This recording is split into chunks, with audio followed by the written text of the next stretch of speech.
बाप्पाकडे हेच मागितलं की महाराष्ट्रावरील गुलाबीचं, फुलाफुलांचं, भ्रष्टाचाराचं, महिलांच्या असुरक्षिततेचं संकट दूर होऊ दे. सर्वसामान्य तरुणांचे स्वाभिमानी सरकार येऊ दे. हीच मागणी बाप्पाकडे. महायुतीच्या ज्या काही योजना येतात त्या योजनांची नावे वेगवेगळी आहेत. कालच वर्षा बंगल्यावरील एक देखावा पाहिला. महायुतीच्या भ्रष्ट कारभाराला जनता कंटाळली आहे. चांगल्या गोष्टीचं कौतुक झालं पाहिजे. महाविकास आघाडीचा सूर्य उगवल्याशिवाय राहणार नाही. महाराष्ट्राचा जनमानस काय हे सगळ्यांनाच माहीत आहे. शरदचंद्र पवार सांगतील ते धोरण आणि बांधतील ते तोरण. अनेक जण इच्छुक आणि हे इच्छुक असणं मला वाटतं हे निकोप स्पर्धेचं लक्षण आहे.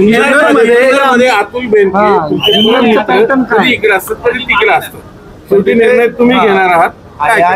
कुठला पॅटर्न जुन्नरमध्ये पॅटर्न राबवले जाणार आहे अशी जुन्नर मधला पॅटर्न तुम्हाला सांगून टाकू. आदरणीय शरदचंद्रजी पवार साहेब सांगतील ते धोरण आणि बांधतील ते तोरण. राजकोटचा पुतळा पडला त्यावेळेस तुम्ही आक्रमक प्रतिक्रिया दिली.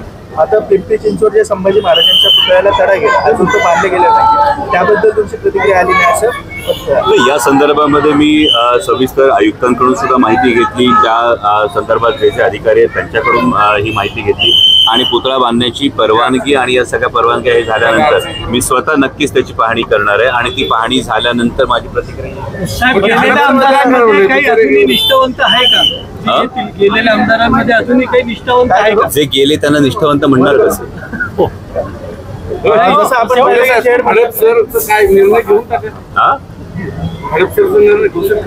मला वाटतं आदरणीय पवार साहेब आमचे सर्व आहेत आणि आदरणीय पवार साहेब लवकरच असा निर्णय जो काही सगळ्याच मतदारसंघांचा आहे लवकरच आहे. काँग्रेसमध्ये देखील हडपसरची जागा मागितली. तुमचे देखील शहराध्यक्ष इच्छुक आहेत. नक्की जागा राहील असं वाटतं? अजून महाविकास आघाडीचे सगळे शीर्षस्थ नेते हे जागा वाटपासाठी माझ्या माहितीप्रमाणे गणेशोत्सवानंतर लगेच बसतील आणि एकदा गणेशोत्सवानंतर महाविकास आघाडीच्या नेत्यांची प्राथमिक चर्चा झाल्यानंतर कुठली जागा कोणत्या पक्षाकडे हे चित्र समोर येतेच. थँक्यू.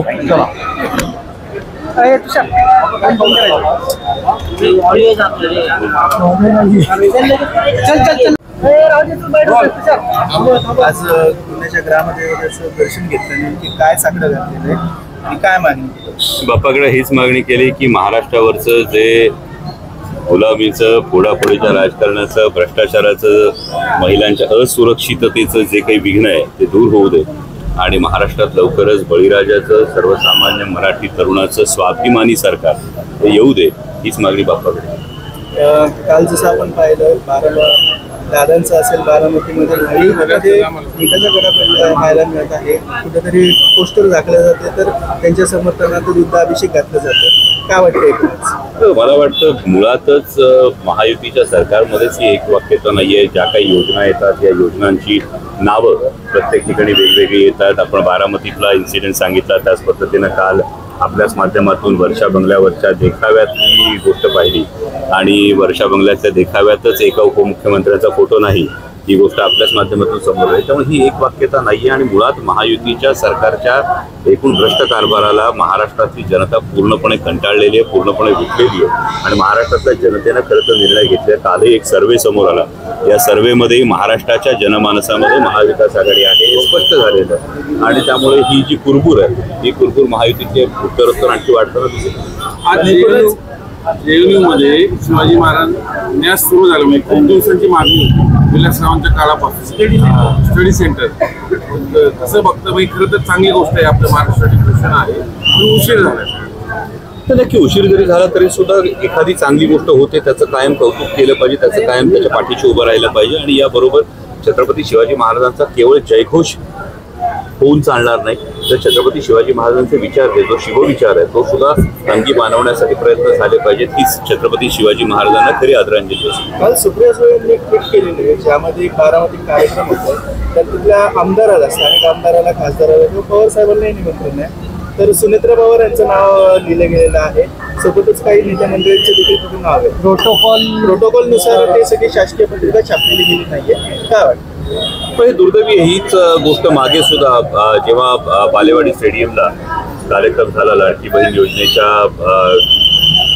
निधी वितरणाचा जो कार्यक्रम झाला त्यातही प्रोटोकॉल हा डावलला गेला तर हे आपण सगळ्यांनी बघितलं आणि या अशा पद्धतीने महायुतीने कितीही कोंबडं झाकण्याचा प्रयत्न केला तरी महाविकास आघाडीचा सूर्य उगवल्याशिवाय राहणार नाही. राष्ट्रीय स्वयंसेवक संघाचे अध्यक्ष उद्धव बापट यांनी 2 दिवसापूर्वी पुण्यात पत्रकार केला की एकांनी छत्रपती शिवाजी महाराजांचं जे काही ते शोधून काढलं आणि तिथंच जागर केलं, तिथंच उत्सवाला सुरुवात केली. असं फक्त इतिहास ते खरं हे साधार स्पष्ट झालेलं आहे आणि अनेक इतिहास संशोधकांनी यावर हे केलेलं आहे की छत्रपती शिवाजी महाराजांची जी समाधी शोधण्याचं काम जे आहे ते क्रांतीसूर्य महात्मा ज्योतिराव फुले यांनीच केलेलं आहे आणि अशा पद्धतीनं कोणी काहीही विधान जरी केलं तरी सुद्धा हा इतिहास बदलणार नाही. जाणीवपूर्वक केलं जात आहे का? याला तुम्ही काउंटर कसं करा? हा संभ्रम कायम निर्माण होतो कारण मागेही माननीय उपमुख्यमंत्र्यांनी सुरतेच्या लुटीच्या विषयी विधान केलं.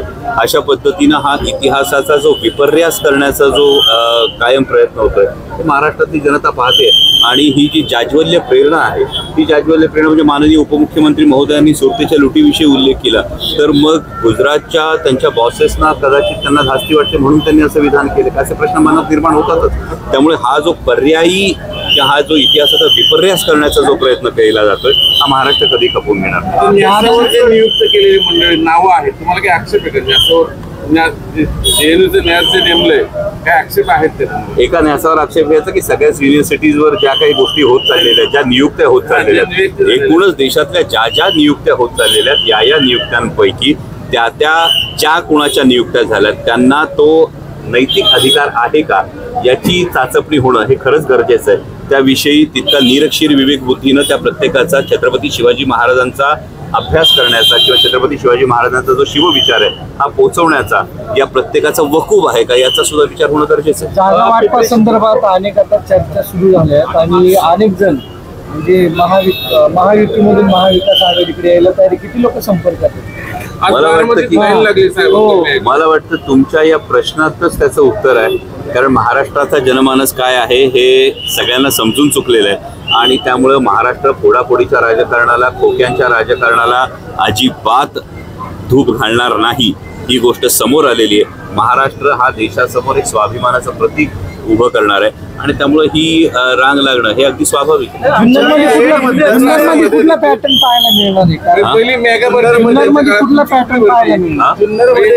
मेगा भरती होती भाजपच्या काळात, तुमची कुठली भरती? भाजपच्या मेगा भरतीला आपण शरीर सौष्ठव म्हणायचं की सूज हे येत्या काळात तुम्हाला कळलेलं आहे कारण पावडर खाऊन बनवलेली असं म्हणतात पावडर खाऊन बनवलेली बॉडी आणि अशा पद्धतीनं आदरणीय पवार साहेबांना सोडून गेलेला नेता राजकारणात फारसा टिकत नाही. त्यामुळं अशी सूज आणून जनतेच्या डोळ्यात धूळफेक करण्यापेक्षा मला वाटतं की निष्ठा आणि स्वाभिमान या गोष्टींना फार जास्त महत्त्व महाराष्ट्राच्या जनमानसात आहे, महाराष्ट्राच्या संस्कृतीत आहेत की सगळीकडेच आहेत. रोहितदादा ते त्यांच्या मतदारसंघात सातत्यानं कार्यक्रम करतायत आणि हे कार्यक्रम करत असताना रोहितदादाही तितकेच ऍक्टिव्ह आहेत. त्यामुळे कसं आहे की समोर महायुतीत मिठाचा खडा पडलाय म्हणून कुठून तरी ओढून तळून मीठ आणण्याचा प्रयत्न करू नका. तुमच्याच मतदारसंघात आमदार किती संपर्कात आहेत तुमच्यात?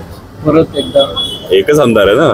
नाही दोन आमदार राष्ट्रवादीचे. दोन आमदार राष्ट्रवादीचे. संपर्क सगळेच करतात आणि महाविकास आघाडीचं हे खरं तर हे ताकद आहे की शिवसेना असेल, काँग्रेस असेल, राष्ट्रवादी काँग्रेस, शरदचंद्र पवार पक्ष असेल, सगळ्याच घटक पक्षांमध्ये तितके तुल्यबळ उमेदवार आहेत आणि एकूण वातावरण जर बघितलं तर हे महाविकास आघाडीला अनुकूल आहे.